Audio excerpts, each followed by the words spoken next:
এ বাবা মেরাজের ঘটনা আমি বলবো না, ইমাম সাহেবের মুখে বহু বক্তার মুখে মেরাজের ঘটনা শুনেছেন। আমি আজকে বলবো মেরাজ থেকে আমার আল্লাহ আমাদেরকে কি হাদিয়া দিয়েছেন। কি শুনবেন? কি শুনবেন? এ ভাইরে, আল্লাহ রাব্বুল আলামিন নবীজিকে যখন নিয়ে যায় আরশে আজিমে, নবীজিকে আল্লাহ পাক যখন নিলেন, সফর সঙ্গী জিবরিল আমিন, জিবরিল আমিন রাসূলুল্লাহর সঙ্গে যায়। এ বাবা, নবীজি যখন আরশে আজিমে যায়, আরশে আজিমে যেই আল্লাহ রাসূল জুতা মোবারক খুলবেন, যাবে কার কাছে? জোরে কোন? মুসা আলাইহিস সালাম তুর পাহাড়ে জুতা নিয়ে উঠবেন, আল্লাহকে জুতা খুললে উঠ, এটা পবিত্র জায়গা। কার সঙ্গে কথা বলবো খবর নাই। মুসা জুতা খুলে ওঠো, আল্লাহ রাব্বুল আলামিনের সঙ্গে কথা বলবো। আল্লাহর হাবিব যখন আরশে যায়, মনে পড়ে গেছে মুসা নবীকে আল্লাহ ধমক দিছে, যদি ধমক খেয়ে বসি জুতা খুলবেন। সাথে সাথে আল্লাহ রাব্বুল আলামিনের আরশ আল্লাহ রাব্বুল আলামিনের কাছে দরখাস্ত পেশ করলেন। গিয়েছিলেন নবী খোদারি আরশে, কেঁদে কেঁদে নালিশ দে মাওলার কাছে, দেখো কেন নবীজি জুতা কষে, নবীর জুতার ধুলায় আমি আরশ মোয়াল্লায় চিরধন্য হইব গো রব্বানা, নবীকে জুতা খুলিতে কর মানা। আল্লাহু আকবার, আল্লাহু আকবার। আরশ বলে, আল্লাহ আমরা নবীজির জুতায় ধন্য হব, নবীজি যেন জুতা মোবারক না খোলে। আল্লাহ রাসূল আরশে যাই আমাদেরকে ভুলে নাই, নবীজির ওফাতের সময় আমাদেরকে ভুলে নাই। আল্লাহ রাসূলের যখন ওফাত মোবারক হয়, নবীজি তখন আমাদের জন্য দোয়া করেন। সুবহানাল্লাহ। আবু বকর ছিলেন নবীর সাহাবী, নবীর ইন্তেকালের পরে দেখে মুখখানি, নবীর ইন্তেকালের সময় দেখে মুখখানি, কেন নড়ে চড়ে নবীর ঠোঁটখানি, নবীর মুখের কোণে কান লাগায়া শোনে, আমার উম্মতকে দেখি ও রব্বানা, আমার উম্মত যেন দুজকে যায় না। আল্লাহু আকবার। ওফাতের সময় আল্লাহ আমার উম্মতকে আপনি একটু দেখে রেখে। আল্লাহ রাসূল তার ওফাতের সময় ভুলে নাই, আরশে যাইয়া ভুলে নাই। এ বাবা, নবীজি আরশে যাইয়া সিদরাতুল মুনতাহায় যায়, শেষ সীমানা। জিবরিল আমিন বলে, ইয়া রাসূলুল্লাহ, ইয়া হাবিবাল্লাহ, এখন আপনি একা যাবেন, আমি আর যাব না। বন্ধুরা বরযাত্রীতে যায় ৬০ জন, আত্মীয় স্বজন আপনজন, সবাই আস্তে আস্তে ঝরতে ঝরতে শেষ পর্যন্ত আপন বন্ধুরা থাকে ২৭ জন। বাসর ঘরে ওই ২৭ জন যদি কয়, বন্ধু তুই খাটে ঘুমাইবি, উপরে আমরা খাটের নিচে ঘুমাবো, তো আমাদেরকে একটু জায়গা দে, কাম হইবি। বন্ধুরা তোরা যা খাইছো সব শেষ, এখন সব গেটা উঠ, শুধু নানি আর দাদি বুড়িদের একটু চান্স আছে, পরিচয় করাই দি। ওই নানি যায়, দাদি যায়, যাই একটু পরিচয় করাই দিয়া এও ভাই ফিরে যায়, আর কেউ নাই, ২ জন। জিবরিল আমিন বলে, ইয়া রাসূলুল্লাহ, আপনি একা যাবেন, আমি আর যাব না। বলে, ও জিবরাইল, পথ তো আমি চিনবো না, কেমনে যাবো? চিনা লাগবে না, আপনিও নূর, আল্লাহ নূর, আরশ নূর, সব নূরের খেলা, গেলে সব চিন্না যাইবেন। আরে জিবরাইল, তুমি আমার সঙ্গে, তুমি আমার সঙ্গে চলো। জিবরিল আমিন বলে, ইয়া রাসূলুল্লাহ, अगर अक्सर मुई बरतर परम फुरूगे तजल्ली बसों जद परम। अगर अक्सर मुई बरतर परम फुरूगे तजल्ली बसों जद परम। या रसूलुल्लाह, ওই সিদরাতুল মুনতাহা থেকে এক চুল পরিমাণ সামনে অগ্রসর হওয়ার ক্ষমতা আমি জিবরাইলের নাই। আমি যদি সামনে এক চুল পরিমাণ অগ্রসর হই, আল্লাহ নূরের তাজাল্লিতে জলে পুড়ে ছারখার হইয়া যাব। পাওয়ার নাই আমার। এখানে আপনি একা যাবেন, আপনি চিফ গেস্ট, আমিও যাইতে পারবো না। এক চুল পরিমাণ আগালে জয়লা পুড়ে ছারখার হয়ে যাব। আল্লাহ রাসূল একা যায়। ও বাবা, আল্লাহ রাব্বুল আলামিন তার হাবিবুল্লাহকে কত মায়া কইরা কত সান্নিধ্যে নিলেন। কোরআন সাক্ষী দেয়, আল্লাহ পাক বলেন, সুম্মা দানা ফাতাদাল্লা ফাকানা কাবা কাউসাইনি আও আদনা। একটা ধনুক টান দিলেন, দুইটা পার্শ্ব যেমন কাছে হয়ে যায়, তার চাইতে আরো অতি নিকটে আল্লাহ তার হাবিবুল্লাহকে নিয়ে গেলেন। বড় বড় নেতাদের পিছনে কিছু পাতি নেতা ঘুরে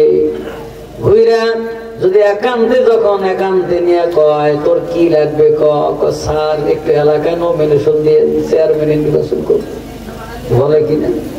নাকি উনি ইখলাসের সাথে আল্লাহর পাওয়ার জন্য ঘুরে ঘুরে নেতার পিছনে আল্লাহর জন্য ঘুরে না। দুনিয়া একটা রাস্তাঘাটে টেন্ডার পাইবে, কিছু খাইতে পারবে, এলাকার বড় নেতা হইবে, চেয়ারম্যান হইবে, মেম্বার হইবে, এই জন্য ঘুরে।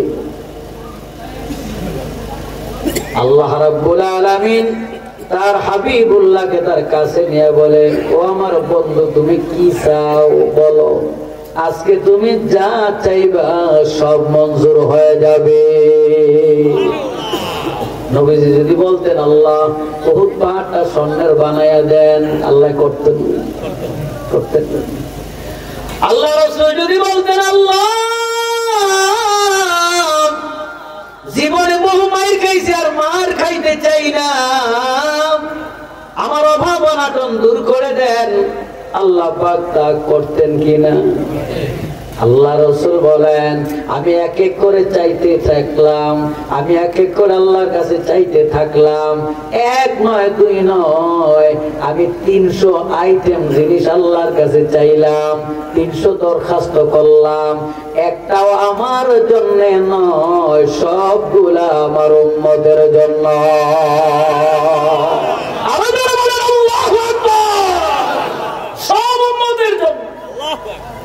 একটা দুইটা নয়, সব উম্মতের জন্য। এ ভাইরে, রাসূলুল্লাহ চাইতেছে, আল্লাহ পাক দিতেছেন, একান্ত কথা। আল্লাহ পাক এত কাছে নিয়েছেন। কেউ কেউ বলে আল্লাহ রাসূল আল্লাহর কাছে গেছিলেন, মাঝখানে পর্দা ছিল, কেউ বলে পর্দা ছিল না। আমাদের মতে আল্লাহ এবং তার হাবিবুল্লাহর মাঝে কোনো পর্দা ছিল না। যারা বলে পর্দা ছিল, তারা বলে আল্লাহর নূর, এটা দেখা সম্ভব না। মুসা নবীকে আল্লাহ পাক বললেন লান তারানি, মুসা আলাইহিস সালাম বললেন রব্বি আরিনি, হে আল্লাহ আপনাকে আমি একটু দেখতে চাই।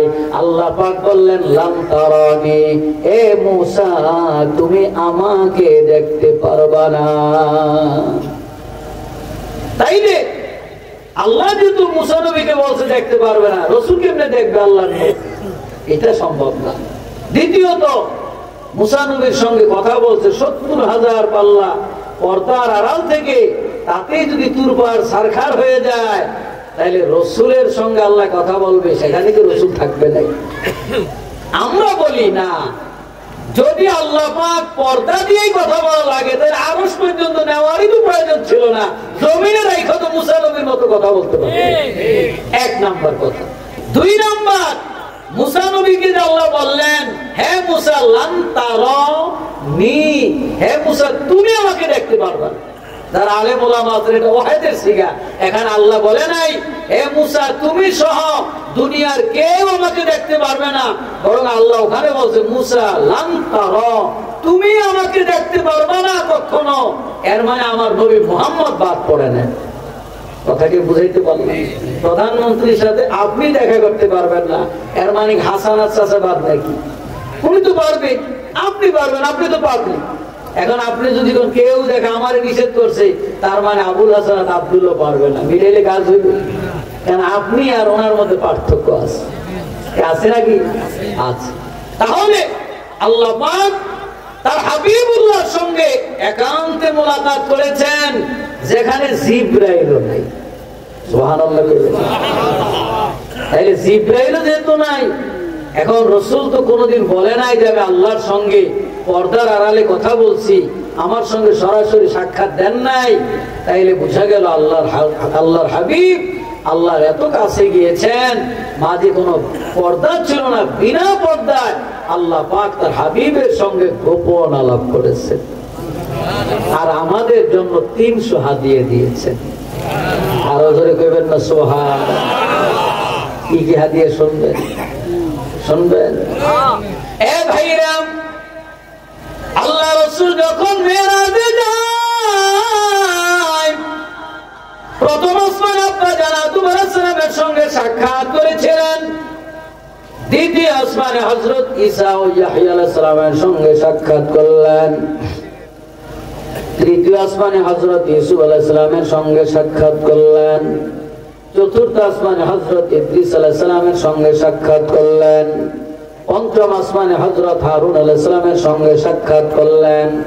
ষষ্ঠ আসমানে হযরত মুসা কালিমুল্লাহর সঙ্গে সাক্ষাৎ করলেন। সপ্তম আসমানে আব্বা জান হযরত ইব্রাহিম আলাইহিস সালামের সঙ্গে সাক্ষাৎ করলেন। চতুর্থ আসমানে যখন যায়, হুজ্জাতুল ইসলাম ইমাম গাজ্জালি রাহমাতুল্লাহ আলাইহি তার ইহয়া উলুমউদ্দিন কিতাবের মধ্যে লিখে, আল্লাহ রাসূল যখন চতুর্থ আসমানে গেলেন, যাইয়া দেখে একজন ফেরেশতা তার কুরসির মধ্যে বসা, একটা চেয়ারের মধ্যে বসা, কাফ নামক পর্বতে। চতুর্থ আসমানে একটা পাহাড় আছে, পাহাড়টার নাম হলো কাফ। ওই কাফ নামক পর্বতে একজন ফেরেশতা বসা, তার ডান পাশে 70,000 ফেরেশতা, বাম পাশে 70,000 ফেরেশতা, সামনে 70,000 ফেরেশতা, পেছনে 70,000 ফেরেশতা, 2,80,000। এই ফেরেশতা গুলা ওই ফেরেশতার খাদেম, তার প্রটোকল দেওয়ার জন্য। আর ওই ফেরেশতার কাজ হলো তার প্রত্যেক শ্বাস প্রশ্বাসে 70,000 করে ফেরেশতা তৈরি হয়।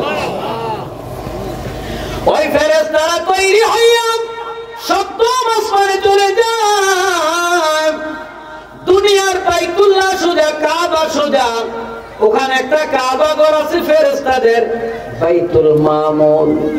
ওই বাইতুল মামুরে তাওয়াফ করে তারা দুনিয়ার ডিউটিতে নেমে যায়। যারা দুনিয়ায় একবার ডিউটিতে নেমে যায়, তারা দ্বিতীয়বার আর ওই কাবা তাওয়াফ করার সুযোগ পায় না। একবার বাইতুল মামুর তাওয়াফ করবে, ডিউটিতে নেমে যায়। তাহলে এইভাবে চলতেই থাকবে। এতে ফেরেশতা আল্লাহর সৃষ্টি কত হইবে? প্রায় লাখখানিক তো হইবে। কি করে? হ্যাঁ, কোন হিসাব আছে? বলেন হিসাব আছে? এখন ওই ফেরেশতার এত পাওয়ার, ডানে 70,000, বামে 70, সামনে 70, পেছনে 70, আবার নিজের শ্বাস প্রশ্বাসে ফেরেশতা বের হয়। একটু পাওয়ার আছে না? অল্প স্বল্প না, ভালো পাওয়ার। জিবরিল আমিন যখন হাবিবুল্লাহকে নিয়ে যায়, ওই ফেরেশতা বলে, জিবরাইল ভাই কাকে নিয়ে যান? কয় মুহাম্মাদুর রাসূলুল্লাহ। সকলে বলেন সাল্লাল্লাহু আলাইহি ওয়াসাল্লাম। আখিরি পয়গম্বর সরওয়ারে কায়নাত সুলতানে মদিনা মুহাম্মদুর রাসূলুল্লাহ আল্লাহর সান্নিধ্যে যায়। আচ্ছা, তুমি তাকে সম্মান জানাও। কিসের সম্মান? তিনি জমিনের নবী, আমি আসমানের ফেরেশতা, আর আমার শ্বাস প্রশ্বাসে ফেরেশতা তৈরি হয়। আমারও তো ক্ষমতা কম না, কেন দাঁড়াবো, কেন সম্মান করব? ওই ফেরেশতার মধ্যে একটু তাকাব্বুরি ভাব প্রকাশ পেয়েছে। এটা আল্লাহ পাক পছন্দ করে না, কারণ রাসূলুল্লাহ শুধু জমিনের নবী নন, আমার আল্লাহ যেই সীমানার রব, যেই এরিয়ার প্রতিপালক, আল্লাহ পাক হলেন রব্বুল আলামিন, আর আমার নবী হলেন রহমাতাল লিল আলামিন। একবার চিৎকার দিয়ে বলা যাবে নি মারহাবা? যেই এরিয়ার আমার আল্লাহ রব, সেই জায়গার আমার নবী রহমত। অতএব নবীকে ছোট করে দেখা যাবে না। নবী যে মেরাজে যায়, মেরাজ কমপ্লিট কইরা ফেরার পথে দেখে ওই ফেরেশতার চেয়ার খালি, ফেরেশতা নাই। কোথায় ফেরেশতা? আল্লাহ রাসূল মেরাজ কমপ্লিট করে চলে আসলেন। বলে জিবরাইল, ওই ফেরেশতার একটু খবর নাও, কি হলো? জিবরিল আমিন বলে, ইয়া রাসূলুল্লাহ, ওই চতুর্থ আসমানে কাফ নামক পর্বতের চূড়ায় দেখি আল্লাহ পাক তাকে মানব আকৃতি দিয়া, পা দুটো উপরে রাখা, মাথাটা নিচে দিয়া, নিচ থেকে আগুন দিয়া শাস্তি দিতেছে। ইমাম গাজালি রাহমাতুল্লাহ আলাইহি বলেন, জিবরাইল যখন গেছে তখন ওই ফেরেশতা কান্না শুরু করছে। জাতি ভাই বলে, ভাই জিবরাইল, একটু আল্লাহর কাছে আমার জন্য সুপারিশ করো না রে ভাই। বলে, কি হয়েছে তোমার? বলে, আখিরি পয়গম্বর রহমতে দো জাহান সুলতানে মদিনা উম্মতের পাগল, উম্মতের কান্দারি নবীজির জন্য আমি দাঁড়াই রে। আমি নিজের মধ্যে একটা অহংকারী ভাব এসে গেছে, এটা আল্লাহ পাক বরদাস্ত করতে পারে নাই। আল্লাহ রাব্বুল আলামিন আমার প্রতি বেজার হয়ে এই শাস্তি দিয়েছে। জিবরাইলকে আল্লাহ মাফ করে দেন, কাজ হবে না। জিবরাইল নবীজির কাছে বলি, ইয়া রাসূলুল্লাহ, আপনার সঙ্গে বেয়াদবি হয়ে গেছে, এই জন্য আল্লাহ পাক তার প্রতি বেজার হয়ে শাস্তি দিচ্ছে। নবীজি বলে, আমার জন্য যদি দেয় তাহলে আমি তাকে মাফ করে দিলাম, আল্লাহকে মাফ করতে বলো। আল্লাহ পাক বলে, হাবিব গো, বেয়াদবি যদি আমার সঙ্গে করে এটা ভিন্ন কথা, কিন্তু আপনার সঙ্গে করছে এটা মাফ হবে না। ইন্নাল্লাযীনা ইউযুনাল্লাহা ওয়া রাসূলাহু লা'আনাহুমুল্লাহু ফিদ দুনিয়া ওয়াল আখিরাহ ওয়া আ'আদ্দা লাহুম আযাবাম মুহিনা। আল্লাহ রাব্বুল আলামিন বলেন, এ দুনিয়ার মানুষ শোনো, ইন্নাল্লাযীনা ইউযুনাল্লাহা ওয়া রাসূলাহু, নিশ্চয়ই যারা আল্লাহ এবং তার রাসূলকে কষ্ট দেয়, লা'আনাহুমুল্লাহু ফিদ দুনিয়া ওয়াল আখিরাহ, তাদের জন্য রয়েছে দুনিয়া এবং আখিরাতে লানত। ওয়া আ'আদ্দা লাহুম আযাবাম মুহিনা, আর তাদের জন্য রয়েছে পরকালে লাঞ্ছনাদায়ক শাস্তি। বলেন নাউযুবিল্লাহ। এই জন্য বাবা, দুনিয়ার কিছু অপরাধের বিচার দুনিয়ায় হয়ে যায়, কিছু বিচার আখিরাতে হবে, আর কিছু অপরাধ যেটা দুনিয়া হবে আখিরাতে হবে। যেমন আপনি নামাজ পড়েন নাই, এটার বিচার আল্লাহ আখিরাতে করবে। আবার কিছু অপরাধের বিচার দুনিয়ায় হয়ে যায়, আর কিছু বিচার যদি মা বাবার সঙ্গে কেউ বেয়াদবি করে, উস্তাদ, পীর, মাশায়েখ, ওলি বুজুর্গদের সঙ্গে বেয়াদবি করে, আর কোন ব্যক্তি নবী রাসূলদের সম্মান হানি করে, আল্লাহ রাব্বুল আলামিন তাদের বিচার দুনিয়াও করবে আখিরাতও করবে। কত বড় কথা! নবীদেরকে মানহানি করা যাবে না, নবীদের গালি দেওয়া যাবে না, কষ্ট দেওয়া যাবে না, এমন কথা বলা যাবে না নবীদের শান নষ্ট হয়। আমার কথায় আপনার কথা আচরণে যদি নবীদের শান নষ্ট হয়, এটা কুফরি হয়ে যায়। আর নবীদেরকে যদি কেউ কষ্ট দেয়, এবং মুফাসসিরিনে কেরাম বলেন ইন্নাল্লাযীনা ইউযুনাল্লাহা ওয়া রাসূলাহু, যারা আল্লাহ এবং রাসূলকে কষ্ট দেয়, আল্লাহকে কষ্ট দেওয়া যায় না, রাসূলকে কষ্ট দিলে আমার আল্লাহ কষ্ট পেয়ে যায়। বাঘ দেখছেন নি? বাঘ দেখছেন মোবাইলে, সরাসরি তো দেখেন কি? দেখছেন সুন্দরবনে বাঘ, বাঘের উপরে যদি ঢিল মারেন, বাঘ শুধু কল্লাটা ঘুরাই একটু দেখবে শুধু, এরপর ছেড়ে দিন। কিন্তু বাঘের বাচ্চার গায়ে যদি ঢিল মারেন, বাঘ আপনাকে টার্গেট করে আর রাখবে। তাহলে বাঘের চাইতে বাঘের বাচ্চার জন্য মায়া বেশি, কি ঠিক কিনা বলে? আল্লাহকে গালি দিয়ে কি করবা? আল্লাহর বিরুদ্ধে যদি আমরা এখন সবাই মিছিল দেই, আল্লাহকে মানি না, আমরা আল্লাহকে মানি না, আল্লাহ এবছর আমাকে ধান কম দিছে, আল্লাহর পদত্যাগ চাই, আমরা চিল্লাইতে পারবো, কিন্তু আল্লাহর কিছুই হবে। আল্লাহ কয়, হ্যাঁ তোমরা মিছিল দিবা কি? বাল নাহনু মাহরুমুন, আমরা বঞ্চিত হয়ে গেলাম। এছাড়া কিছু বলার আছে?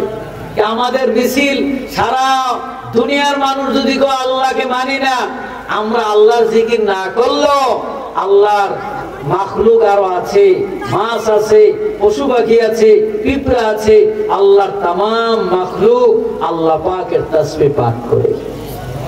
এজন্য বলেন ঠিক কিনা? শুধু তাই নয়, মানুষ ছাড়া কোন মাখলুকের ব্যাংকের অ্যাকাউন্ট নেই। কথা কয় না? মানুষ হইল অকৃতজ্ঞ। ব্যাংকে 10 লাখ টাকা আছে, 9,60,000, টেনশন যে 10 লাখ মিলাইবে কেমনে। 12 লাখ আছে, 15 লাখ মিলাইবে কেমনে, এই জন্য না খায় ওই অঙ্ক মিলায়। এরপরও টেনশন যে কিডা কি করবে। কিন্তু কুত্তার কোন অ্যাকাউন্ট আছে, বিড়ালের অ্যাকাউন্ট আছে, চড়ুই পাখির অ্যাকাউন্ট আছে, কাকের অ্যাকাউন্ট আছে, পিঁপড়ার অ্যাকাউন্ট আছে। তাহলে দেখেন ওই প্রাণীগুলাকে কে খাওয়ায়? আরেকটু আস্তে করে মাফলার দিয়ে মুখ পেছাই দিয়েছে, আল্লাহ সব মাফলার মধ্যে থেকে মুখ খোলেন, যদি বলেন এই প্রাণীগুলাকে কে খাওয়ায়? তাইলে সেই আল্লাহ পিঁপড়া থেকে হাতি পর্যন্ত, একটা হাতির খানা কি 1 লোকমা 2 লোকমা? এই বিশাল হাতিটা বানাইছেন কে? বিশাল হাতি। আবার ছোট্ট পিঁপড়াটাকে বানাইছেন কে? কইবেন যে বিশাল হাতিরে তো বানান সহজ, মোড়া মোড়া রগ, কিন্তু ছোট্ট পিঁপড়াটারও রগ আছে, মগজ আছে, গিলু আছে, চক্ষু আছে, দাঁত আছে, কে আছে না? একটা মশার দাঁত 37টা দাঁত। কত বড় বড় দাঁত! আমাদের মতো ধরবে কি করে? আমাকে 32টা দাঁত, এতে কি বিশাল বিশাল। আর একটা মাছি, ছোট্ট মশার যদি এতগুলো দাঁত হয়, তাহলে দাঁতগুলি কত সূক্ষ্ম!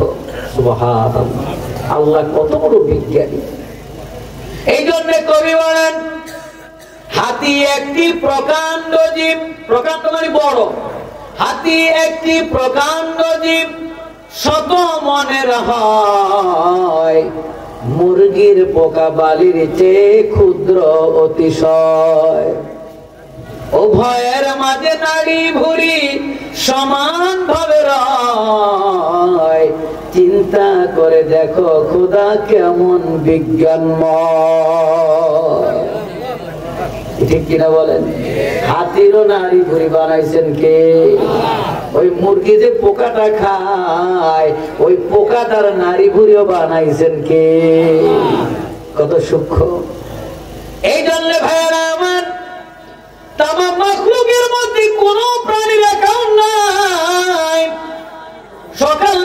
পাখিটা খালি পেটে বের হয়, সন্ধ্যাবেলা পেট ভরে ঘরে যায়।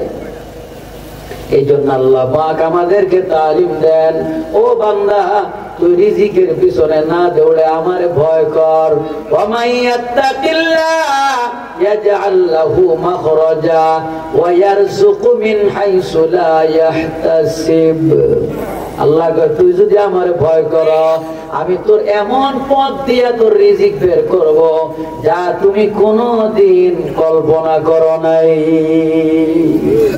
কিন্তু আমরা রিজিকের পিছনে দৌড়াই, কিন্তু আমরা আল্লাহর পিছনে দৌড়াবো, রিজিক আমাদের পিছনে দৌড়াবে। ঠিক কিনা বলেন?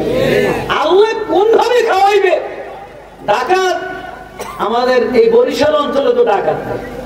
আলহামদুলিল্লাহ আমি তো 64 জেলায় ঘুরি, তো কুমিল্লা, ব্রাহ্মণবাড়িয়া, ফেনী, নোয়াখালী ওই অঞ্চলে এখন অবশ্য ডাকাতি তেমন নাই। ব্রাহ্মণবাড়ি এলাকায় ডাকাতি করে হাত পা বাইন্ধে যদি টাকাতে ছুড়ে দিবে, নাহলে ধান খেতে ফালাইতে। একবার এক ডাকাত একজনকে হাত পা বেঁধে জঙ্গলের মধ্যে ফালাইতেছে। এখন ওই জঙ্গল দিয়ে কেউ যায় না, ওনাকে ছুটেই তো পারে না। একদিন, 2 দিন, 1 সপ্তাহ, 2 সপ্তাহ, 1 মাস, 2 মাস হয়ে গেছে। এখন একদিন 2 দিন না খায় থাকা যায়, এরপরে কি না খাই থাকা যায়? হাত পা বাঁধা অবস্থায় বলে, আল্লাহ গো, তুমি যদি আমারে না খাওয়াও আমার জীবন শেষ, আমার আর কোনো বিকল্প রাস্তা নাই, আমি তোমার হাতে সফর্দ হয়ে গেলাম। আল্লাহ কয় বান্দা তুই যেহেতু আমার উপরে সব ছাইড়া দিছো, আমি দায়িত্ব নিলাম। আল্লাহ পাক একটা কাকের দায়িত্ব দিয়ে দিছে, ও কাক তুই হোটেলের কাছে যাইয়া থাবা দিয়ে পরোটাই না আমার বান্দার বলে বুকের উপরে পয়সা পয়সা ছিঁড়ে খাওয়াবি, থাবা দিয়া বন্ডুটি নিয়ে আসবি, আইনা আমার এই বান্দার মুখে দিবি। আর একটা সাপকে বলে দিছে, সাপ তুই মুখ ভরে পানি আইনা আমার বান্দার মুখে দিবি, আমার বান্দা পানি খাইয়া তার তৃষ্ণা নিবারণ করবে। বলেন কাক কি মানুষেরকে খাওয়ায় না কাইরা নেয়? আল্লাহ তারে দিয়ে খাওয়ায়। সাপ মানুষকে কি জান বাঁচায় না মারে? আল্লাহ সাপ দিয়ে তার প্রাণ বাঁচায়। এইভাবে মাসের পর মাস চলতেছে, তার মুখ বড় হয়ে গেছে, নখ বড় হয়ে গেছে, চেহারা ধুলাবালিতে রঙিন হয়ে গেছে। এখন আর মানুষ দেখা না, দেখা হনুমান। পাশ দিয়ে একটা বণিক দল যাইতেছে, বণিক দল দেখে প্রথম ভয় পাইছে, এই মানুষ নাকি ভূত। বলে ভাই রে ভয় পাইও না, আমি একজন মানুষ, আমি বিপদগ্রস্ত, একটু কাছে আসো, আমার 7 পায়ের সুতাগুলি খুললা দাও। কিরে কথা তো বুঝে মানুষ, কাছে যাই, কাছে যায় দেখে বাস্তবে মানুষ বিপদগ্রস্ত। ওনার হাত পায়ে রশিগুলা খুলে দিছে, ওই হাত পায়ে দাগ পড়ে গেছে, মুছগুলা বড় হয়ে গেছে, কেসি দিয়ে মুছ কেটে দিছে, নখ গুলা বিশাল হয়ে গেছে। হঠাৎ করে দেখে সামনে একটা কূপ দেখা যায়, বলে পিপাসা লেগেছে, একটু পানি খাবো। সফর সঙ্গীরা বলে চলো ওই কূপ থেকে যে পানি খাবো। আর ওই বিপদগ্রস্ত লোকটা বলে কূপ থেকে পানি উঠাবো, আপনাদের সাথে বালতি আছে কি? দেখে পানি এত নিচে, বালতি ছাড়া পানি উঠানো যাবে না। কি করা যায়? বালতি তালাশ করে কিছু দূরে আসলে দেখে আবার পানি উঠে যায়। গরু ছাগল ওই কূপ থেকে পানি খায়। কূপ থেকে গরু ছাগল যদি পানি খায়, এত গভীরে যদি থাকে, বালতি দিয়ে পানি উঠাতে হবে, সেখানে কি গরু ছাগল খাইতে পারবে নাকি? তাইলে মুখামুখি একেবারে কাছাকাছি উঠে যায়। আবার ওনারা দূরে থেকে আবার কাছে গেলে পানি নিচে চলে যায়, প্রাণীগুলা বন্ধ হয়ে যায় খাওয়া। ব্যাপার বুঝলাম না, পানি আপ ডাউন করে কেন? দূরে গেলে পানি কাছে চলে আসে, বকরি ভেড়া গরু ছাগল খায়, আবার কাছে গেলে পানি নেমে যায়। গাইবে আওয়াজ আসলে, রে নিমু খারাপ, তোমাকে 6 মাস পর্যন্ত আমি সাপের দ্বারা পানি খাওয়াইলাম, কাকের দ্বারা রুটি খাওয়াইলাম, সেই আল্লাহ বালতি ছাড়াও তো পানি খাওয়াইতে পারতাম, তুই তো বালতি ছাড়া পানি কিভাবে খাবো? যেহেতু তুই বালতির উপরে নির্ভর করলি, আর গরু বকরি ভেড়াগুলি বালতির উপরে ভরসা করে নাই, আমি আল্লাহ তাদেরকে সরাসরি পানি খাওয়াইলাম। আর তুই যেহেতু বালতির উপরে আশা করে রাখলি, আমি আল্লাহ তোকে বালতি ছাড়া পানি খাওয়াবো না। না খায় থাক কেন? আমি তো বালতি ছাড়া খাওয়াইতে পারি। দেখ ওই বকরি ভেড়াগুলা কাছে গেলে পানি উঠে যায়। তুমি বলো চাকরি না হইলে খাইতে পারবো না, তাহলে চাকরি দিয়ে আল্লাহ খাওয়াইবে। আর যদি বলো রিজিকের মালিক আমার আল্লাহ, কারণ আল্লাহ পাক আমাদেরকে এত আদর করে বানাইছে, খাওয়ানোর না খাওয়ানোর জন্য নেই। জোরে কর। যদি আল্লাহ পাক তিনি আমাদের প্রতি মেজাজ গরম করতেন, আল্লাহ পাক যদি আমাদের প্রতি কষ্ট পাইতেন, যদি আল্লাহ পাক আমাদের প্রতি বেজারি হইতেন, দৈনিক দুই এক বেলা না খেয়ে আমাদের মরা লাগতো, ঠিক কিনা বলে? কিন্তু আল্লাহ পাক কোনদিনের জন্য আমাদের রিজিক বন্ধ করছে? জোরে কর। এই জন্য বাবাজি যেই কথা বলতেছিলাম, দুনিয়ার তাম মাখলুকের মধ্যে মানুষই হলো সবচেয়ে বড় নিমুখারাম। এত খায়, এত নাজ নিয়ামত পায়, এরপরে শুকরিয়া করে না, অথচ ওই পিঁপড়াটা আল্লাহর তাসবিহ পাঠ করতেছে। এই জন্য ভাইয়েরা আমার, তাম দুনিয়ার মাখলুক যদি আমরা অকৃতজ্ঞ হই, আল্লাহর প্রশংসা না করি, আল্লাহর কোনো আসে যায় নাকি? এই জন্য আল্লাহ পাক বলে আমার কষ্ট দিতে পারবা না, তবে আমার রসুলকে যদি কষ্ট দাও আমি আল্লাহ বড় কষ্ট পাই। এই জন্য হাবিবুল্লাহকে কষ্ট দেওয়া যায় না।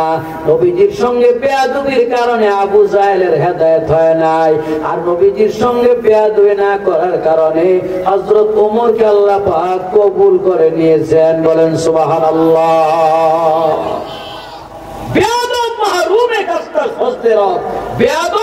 আল্লাহর রহমত থেকে বঞ্চিত, এরা কোনদিনও সফল হইতে পারে না।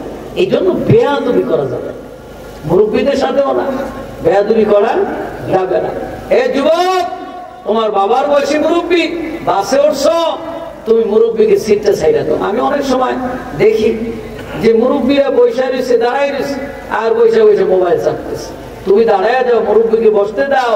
তুমিও বুড়া হইলে ওই যুবকেরা তোমাকে সম্মান করবে। তুমি যেমন আচরণ করবা তেমনই সম্মান পাবা। এমন হইতে পারে মুরব্বীকে তুমি সিট ছেড়া দাঁড়ায় গেছো, তোমার জন্য আরো 5 জনের সিট ছেড়ে দিবে, হইতে পারে কিনা? এই জন্য আদববান যারা, আল্লাহ পাক তাদের ইজ্জত বাড়ায় দেয়, ঠিক কিনা বলেন? একটু মুহাব্বতে দুরূদ শরীফ পড়েন। সাল্লাল্লাহু আলা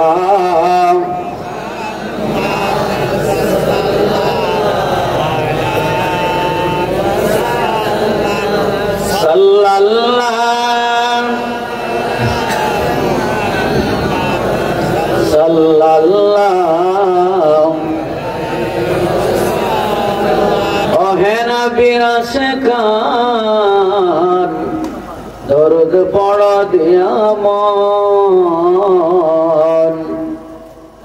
জীবন থাকিতে কভু ভুলো না এ নাম। সাল্লাল্লাহু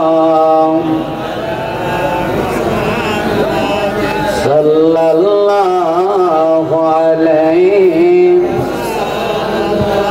সাল্লাল্লাহু আলা মুহাম্মদ।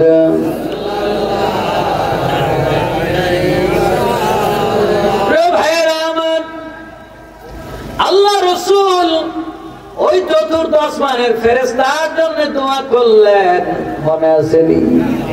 আল্লাহ পাক বলে, হাবিব গো, আমি এমনি এমনি তাকে ছাড়বো না। বেয়াদবি করেছে কার সঙ্গে? আপনার সঙ্গে। জিবরাইল ওই ফেরেশতাকে বলে দাও, আমার হাবিবের উপরে দরুদ শরীফ পড়তে থাকবে। দরুদ শরীফ পড়তে পড়তে পড়তে পড়তে যদি আমার মায়া হয়ে যায়, তারপর আমি তাকে মাফ করব। হে বাবা, ইমাম গাজ্জালি রাহমাতুল্লাহ আলাইহি তার কিতাবের মধ্যে লেখেন, ওই ফেরেশতা আজও পর্যন্ত রাসূলুল্লাহর উপরে দরুদ শরীফ পড়ে। দরুদ শরীফ পড়তে পড়তে আল্লাহর মায়া হয়ে গেছে, ওই শাস্তি থেকে মাফ করেছে। তবে তাকে পূর্বের ওই চেয়ার আর দেওয়া হয় নাই, চাকরি ক্যান্সেল। কিন্তু এখনো দরুদ শরীফ পড়ে। তাহলে আমরা যদি রাসূলুল্লাহ সাল্লাল্লাহু আলাইহি ওয়াসাল্লামের সঙ্গে বেয়াদবি করি রে বাবা, যদি আল্লাহ পাকের ফেরেশতাকে আল্লাহ পাক রক্ষা না করে, বলো না রে বাবা আমাদেরকে আল্লাহ ছাড় দিবে নি? কি ছাড় দিবে? এই জন্য নবীজির শানে কথা বলতে হলে ইজ্জত রক্ষা করে বলতে হবে। এমন কথা বলা যাবে না নবীজির শান নষ্ট হয়। যদি রাসূলকে বলা হয় কাউবয়, রাখাল, গরু ছাগল রাখতেন, এটা কি রাসূলের শানে মানায়? কি জোরে বলেন মানায়? আল্লাহ রাসূল তো কোনোদিন গরুই রাখে নাই। এই জন্য নিজেকে নিজে যদি বেশি বড় মনে করে দুধ জাল দেয়, দেখছেন আপনারা গ্রামে দুধ যখন জাল দেয় তখন দুধ ফলতে থাকে। এখন যদি গঙ্গা হয়, ওরে বাবা দুধ 1 লিটার জাল দিছি, এত 4 লিটার হইতেছে, আরো জাল চেতাইয়া দেন। জাল চেতাইয়া দিবেন, যত দুধ ফুলতে থাকবে, 5 মিনিট পর দেখবেন পাতিল আর দুধ নেই। ঠিক কিনা বলে? মাহফিলে হাজার হাজার লক্ষ লক্ষ লোক দেখা যদি বলেন যে দুধ বলতেছে আমার 1.5 লিটারে 7 লিটার হয়ে যাইতেছে, আর এদিকে রাসূলের শানে বেয়াদবি করবেন, শেষ জীবন ঈমানই থাকবে না, বেঈমান হয়ে মরা লাগবে। কি জোরে বলেন ঠিক কিনা? আর যদি বুদ্ধিমান হয় তাহলে দুধ জাল দিতে আজকে কমায়া দিয়ে ফু দিতে হইবে। ফু দিয়া কি করতে হইবে? কন্ট্রোল করতে হইবে। তাইলে অন্তত দুধ 1.5 লিটারের জায়গায় 1 লিটার থাকে। কি কথা বলেন? অতএব নবীজির শানে বেয়াদবি করা যাবে কি? 2 হাত উঁচু করে বলেন, নবীজির সাথে বেয়াদবি করা যাবে? আমরা কোনদিন করব? এমন কথা বলবো না যেটা নবীজির শান নষ্ট হয়। ঠিক আছে তো? ঠিক আছে। আর নবীজির শানে বেয়াদবি করলো আমরা তাকে বয়কট করব, তার কথা শুনব। কেন? আমার সম্পদ, আল্লাহ রাসূল আমার সম্পদ। এ মিয়া সাহেব, টাকাই কি সম্পদ নাকি? আমার সম্মান একটা সম্পদ, আমার বাবা মা সম্পদ, আমার উস্তাদ সম্পদ, আমার রাসূল সম্পদ। আল্লাহ পাক যদি আমাকে আখির নবীর উম্মত না বানাতেন, কিয়ামতের দিন আমার মর্যাদা এত বেশি হতো না। কিন্তু কিয়ামতের দিন আমাদের মর্যাদা এত বেশি হবে, আমাদের সুপারিশে অন্যান্য নবীও পার হয়ে যাবে। তাইলে এটা আখির নবীর ওসিলায় আমাদের যে পাওয়ার আল্লাহ দিলেন, এটা রাসূল আমাদের সম্পদ না। আমাদের সম্পদ এটা রক্ষা করা দরকার আছে না নাই? কি জোরে বলেন আছে না নাই? কি সম্পদ আপনি কি স্বর্ণ রাস্তাঘাটে রেখে দিবেন? এটা হেফাজতে রাখবে। এটা আলমারির মধ্যে, ড্রয়ারের ভিতরে, একেবারে সিন্ধুকের মধ্যে তালা দিয়ে রাখবে। কেন? স্বর্ণের প্রতি বদনজর লাগবে, চোর নিয়ে যাবে। আমাদের ঈমানটা স্বর্ণ, দামি জিনিস। এই ঈমানকে নেওয়ার জন্য ইহুদি, নাসারা, কাফের, মুশরিকরা কিন্তু তাকিয়ে রয়েছে। ঠিক কিনা বলে? আমি অনেক সময় বলি, কৌটা চিনেন আপনারা? কৌটা বাড়া, যারা বরিশালের ভাষা, এই বাড়া 4টা কিনছে 100 টাকা। এক একটা কত টাকা করে? 25 টাকা করে। একটার মধ্যে রাখছে হলুদের গুঁড়া, আরেকটার মধ্যে রাখছে মরিচের গুঁড়া, আরেকটার মধ্যে রাখছে ধনিয়ার গুঁড়া। এখন হলুদের বাড়া, এই বাড়াগুলা কত টাকা করে? 25 টাকা। আর ভিতরে রাখছে মরিচের গুঁড়া, তাতে ধরেন এই বাটাটার দাম, কৌটাটার দাম 100 টাকা। কি ঠিক না? 3টা বাটা, 3টা মশলা রাখছে। আরেকটা কৌটার মধ্যে মাইয়া নতুন বিয়ে দিছে তো স্বর্ণ গুলা রাখছে। এখন 4টা কৌটাই তো রান্না করে রাখবে নাকি? থাকবে। 3টা কৌটা থাকবে রান্না করে, আর একটা কৌটা থাকবে স্টিলের আলমারিতে, না শুধু সিন্ধুকের মধ্যে। কিন্তু বাড়া একই দামে কিনলো, একই দোকানের, কিন্তু জায়গা পাইছে একটা রান্না করে, আর একটা কোথায়? আলমারি সিন্ধুক। একটা কৌটার দাম মরিচ 100 টাকা, আরেকটা কৌটা স্বর্ণ সহ 3 লক্ষ টাকা। দেখায় তো একরকম, কিন্তু দাম কি এক? ওই হিন্দু কাফের মুশরিক আর আমাদেরকে দেখায় একরকম। এরা হয়েছে হলুদের বাড়া, আমরা হয়েছে স্বর্ণের বাড়া। এরা হয়েছে মরিচের গুঁড়া আর আমরা হয়েছি স্বর্ণের কৌটা। এই জন্য এরা জাহান্নামে থাকবে, রান্না করে আগুনের কাছে থাকবে, আর আমরা জান্নাতে আল্লাহ পাকের পছন্দের বাড়িতে থাকবো। এই জন্য নিজেকে নিজে চিরা লাগবে না বলেন?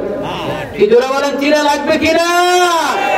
আল্লাহ রাব্বুল আলামিন এই ঈমান নামক নিয়ামতকে দিলেন, এই সম্পদ আমাদের হেফাজত করতে হবে। এই জন্য আল্লাহ রাব্বুল আলামিন মেরাজ থেকে আইসা বললেন, ওমর আল্লাহ আমার কিছু হাদিয়ে দিয়েছে, শুনবা? আপনারা শুনবেন? কষ্ট হইতেছে? শেষ করে দিই না, এখন এমনিতে শেষ করা লাগে না। না, 12:15 বাজে। আমারে দাওয়াত দিয়েছেন 12 তারিখে, 13 তারিখ হয়ে গেলে 2 দিনের হাতিয়ে দেওয়া লাগে। অতএব 12টার আগে শেষ করা লাগবে না। আমারে দিছেরই দেরি করে। আমি ভাবছি আপনারা চলেই যাবেন, আসেন দেখে একটু ওয়াজ করতেছি। একজনও করলে ওয়াজ বন্ধ করে দিতে নিয়োগ করে রাখছে। আছে আল্লাহ রাসূল বলেন, উম্মত আল্লাহ পাক জানিয়ে দিয়েছেন, মান ক্বালা লা ইলাহা ইল্লাল্লাহ ফাদাখালাল জান্নাহ। যে কালেমা নিয়ে কবরে যাইবে আল্লাহ কয় তারে জান্নাত দিয়ে দিবে। তবে এই কথা কাউকে বলা যাইবে না, চুপচাপ। ওমর রাদিয়াল্লাহু আনহু মজলিস থেকে উঠে দিছে দৌড়, সবাইকে জানায় দেয়, মান ক্বালা লা ইলাহা ইল্লাল্লাহ ফাদাখালাল জান্নাহ। এ নবীর সাহাবীরা, তোমরা কালেমা পড়ে নাও, ঈমান নিয়ে কবরে যাও, আল্লাহ মাফ করে দিবে। নবীজি বলে, ওমর বললাম তো এই কথা বলা যাবে না। বলে, ইয়া রাসূলুল্লাহ আপনার কথা অমান্য করছি, বেয়াদবি হয়েছে, মাফ করে দেন। তবে তাওয়াম উম্মতে মুহাম্মাদীকে জানায় দিলাম, তোমরা সম্পদ হারাইয়া মরো, বাড়ি হারাইয়া মরো, সন্তান হারাইয়া মরো, সম্পদ হারাইয়া মরো, দুনিয়ার সব কিছু হারাইবা, কিন্তু ঈমান হারাইয়া কবরে যাইও না। যাওয়া যাইবে? পিস্তল দেখাইলে, তরবারি দেখাইলে, টাকা দিলে, কিন্তু আজকে বিদেশি টাকা পাইয়া অনেকে ঈমান বিক্রি করে দিচ্ছে। ঠিক কিনা বলে? বিদেশি টাকা পাইয়া, গরম গরম কালা টাকা পাইয়া ঈমান হারা হয়ে যাচ্ছে। নবীদেরকে গালি দেয়, সাহাবীদেরকে গালি দেয়। এরা মাঠ পর্যায়ে কাজ করতেছে, অন্ধ হইয়া জানে বাতিল, কিন্তু টাকার কারণে মসজিদে 8 টাকা তারাবি, টেলিভিশনে 8 টাকা তারাবি, মসজিদে যে বিশ্বাঘাত করে, টেলিভিশনে বিদেশি টাকা খায়া আর মসজিদে বিশ্বাঘাত করে ইমামতি ঠিকানের লিখে। কিন্তু আমাদেরকে ঈমান বিক্রি করা যাবে না। এই জন্যে রমজান মাসে আমরা তারাবি 8 টাকা পড়বো না 20 টাকা পড়বো? যারা বলেন কয় রাকাত? 20 টাকা। বেদের নামাজ কি 1 রাকাত পড়বো না 3 রাকাত? দাড়ি কি ছাড়বো না বড় রাখবো? ওলিয়া উলিয়াদেরকে মহব্বত করবো না ঘৃণা করবো? আল্লাহ রসুলের শান মান শুনবো না নবীকে গালি দেবো? কি শুনবেন না? অনেকে নবীকে গালি দেবে। আল্লাহ রসুল বলেন, ওমর এটা আল্লাহ পাক আমাদেরকে নিয়ামত দিয়েছে, ঈমান নিয়ে কবরে গেলে জান্নাত। আরেকটা নিয়ামতের কথা শোনো রে ওমর, আমি আল্লাহর কাছে বলছিলাম, আল্লাহ আমার উম্মত যদি দুর্বল, হায়াত পাইবে কম, বেশি ইবাদত করতে পারবে না। কিয়ামতের দিন অন্যান্য নবীর উম্মতেরা 1000 বছর হায়াত পাবে, 800 বছর হায়াত পাবে, কিন্তু আমার উম্মত 60 বছর 70 বছর, এদের আমলনামা হালকা থাকবে। আল্লাহ পাক বলে, হাবিব কোনো টেনশন নাই, আপনার উম্মতের পক্ষে আমি আছি। আপনার উম্মত বেশি ইবাদত লাগবে না, অল্প আমল। মান সাল্লা বাদাল মাগরিবি 6 রাকাতান লাম ইয়াতাকাল্লাম ফীমা বাইনাহুন্না বিসুইন উদিল্লা লাহু বিইবাদাতি 12 সানা, রাওয়াহু তিরমিজি। আল্লাহ রাসূল বলেন, ও আমার সাহাবীরা শুনো, ও আমার কলিজা মাগরিবের পর 6 রাকাত তাওবিনের নামাজ পড়ো। কয় রাকাত? 2 রাকাত করে 6 রাকাত তাওবিনের নামাজ পড়ো। এর মাঝখানে লাম ইয়াতাকাল্লাম ফীমা বাইনাহুন্না বিসুইন, এর মাঝে কোনো অশ্লীল কথাবার্তা বলবা না, শুধু 6 রাকাত তাওবিনের নামাজ পড়বা। উদিলনা লাহু বিইবাদাতি সিনতাই আশারাতা সানা, কি পুরস্কার আল্লাহ দিবে শুনবেন। শোনার পরে দেখবো কত জোরে সুবহানাল্লাহ কইতে পারেন। আল্লাহ রাসূল বলেন মুসা কালিমুল্লাহ, ঈসা রূহুল্লাহ, ইব্রাহিম খলিলুল্লাহ, तमाम পয়গম্বরের উম্মতেরা নফল ইবাদত করবে, ইশরাক পড়বে, চাষ পড়বে, তাহাজ্জুদ পড়বে, আওবিন পড়বে, দান খয়রাত করবে, মানুষকে ইফতারি খাওয়াবে, সাহরি খাওয়াবে, নামাজ পড়বে, নফল রোজা রাখবে, যত রকমের নফল ইবাদত আছে 12 বছর ইবাদত করবে। কত বছর? 12 বছর নফল ইবাদত করলে যে সব কামাই করবে, আমার উম্মত যদি 6 রাকাত তাওবিনের নামাজ পড়ে, অন্যান্য নবীর উম্মতের 12 বছরের সওয়াব আমার উম্মতকে আল্লাহ দান করবে। হয় নাই? হয় নাই? আরো জোরে বলেন সুবহানাল্লাহ। তাইলে 12 বছরের ইবাদত 5 দিন আওবিন বললে 60 বছরের নফল ইবাদত। তাইলে কেউ যদি সারা বছর পড়ে তাইলে কত সওয়াব হইবে। অন্যান্য নবীর উম্মতের আমাদের সাথে পাল্লা দিয়ে পারবে? কিছু বলেন পারবে? মেরাজের শিক্ষা এটা, মেরাজের পাওনা। শবে বরাতের রাত্র দিয়ে দিলাম, লাইলাতুল কদরের রাত্র দিলাম গো হাবিবুল্লাহ। 1000 মাস ইবাদত করলে যা সওয়াব এক রাত্রি পেয়ে যাইবে, অন্য নবীর উম্মতেরা কুলাইতে পারবে না। তোমার উম্মতকে ইশরাকের নামাজ দিলাম, হজ উমরার সওয়াব পেয়ে যাইবে। গরিবরা মক্কা মদিনায় যাইতে পারবে না, ঘরে বসে হজ করবে। তোমার উম্মতকে চাষের নামাজ দিলাম, গরিব থাকবে না, চাষের নামাজ পড়লে সম্পদ বেড়ে যাইবে। এক কথায় উম্মতে মুহাম্মাদের জন্য যে সুযোগ দেওয়া হয়েছে, এই সুযোগ আর কোন নবীর উম্মতকে আল্লাহ দেন নাই। একবার চিৎকার দিয়ে বলা যাবে কি আলহামদুলিল্লাহ। এটাই মেরাজের রাত্রে আল্লাহ রাব্বুল আলামিন তার হাবিবকে দিয়েছেন। কি খুশি না বেজার?